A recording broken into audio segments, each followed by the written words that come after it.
Hi everybody, we're back today talking about crew longevity, and I'm with Elizabeth Page, Director of Crew Placement and HR here at RYC.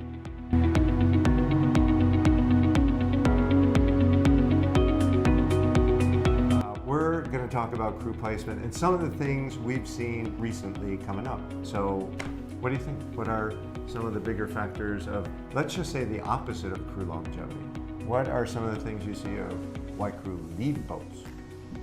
I think sometimes crew are too quick to take a job without making sure that's where they actually want to be. They maybe are desperate for the money, but you live on this boat and you want to make sure it's a place you want to call home and you like the people that you are working and living with. You also would like to have a fun itinerary, room for advancement, good pay, safe yacht, good owners.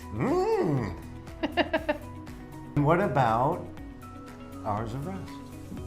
Hours of rest, very important. It's difficult when you are full on with guests on board and being able to do your job properly without getting injured and keeping in a pleasant mood. But safety is very important with hours of rest. Well, hours of rest is both a regulatory issue that we actually have to keep track of by law or regulation, and it's also around safety.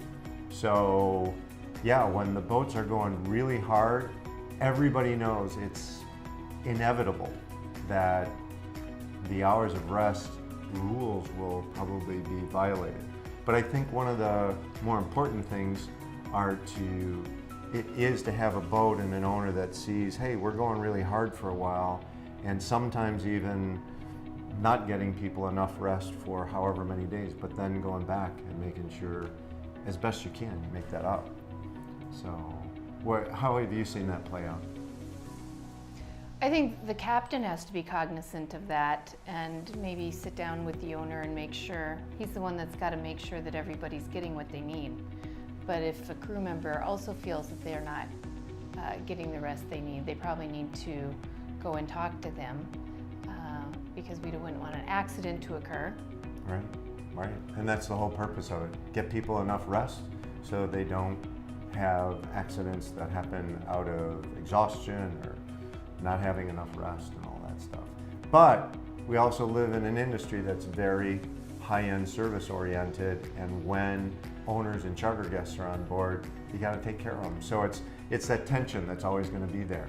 And I think you're right. There's got to be an awareness from the captain of what's going on and make adjustments and corrections where necessary.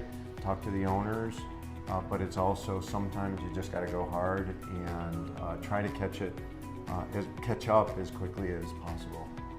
Thank you for listening today. Thank you for being with us, Elizabeth. Oh, and yes. We'll be back for more on this topic. So this is the true director of crew placement and what is it? Joyful Office happiness. Office happiness at Reardon Yacht Consulting.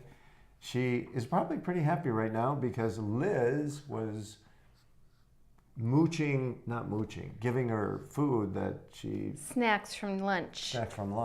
And as you can see, she's not thinking very- about a 21-day fast, but not thinking very hard. So She can do J-Lo's 10-day, no carbs, no. there you go. And she makes Sugar. this wonderful grunty noise that sounds like a choking frog, but we love her.